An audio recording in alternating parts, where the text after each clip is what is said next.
ஆமாண்டா, உனக்கு மேனஸ் தெரியல. ஃபஸ்ட்டு நீ என்ன டைப் பண்ணுறன்னு உனக்கு தெரியல. நீ இந்த செகண்ட்லேருந்து வராத. யாராவது என் பிள்ளைங்களாம் லைவில் வந்தாங்கன்னா உங்களுக்கு தூக்கி பண்ணி நினச்சிக்குவாங்க. உண்டா குனிக்கிறவா என்னடா சுடுகாட்டுக்கு போகிற வயசில் ஓவராக பேசுங்கிற.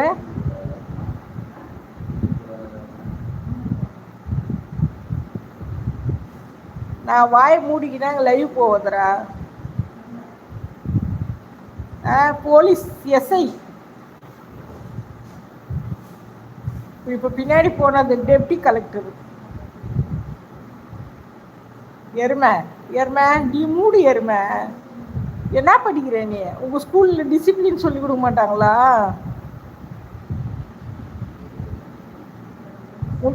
முண்டா நீ நாசமாக போயிடுவேன். இந்த வருஷம் நீ மார்க்கும் எடுக்க மாட்ட, ஒன்றும் எடுக்க மாட்ட. நீ 5 அரியஸ். உனக்கு 5 அரியஸ்.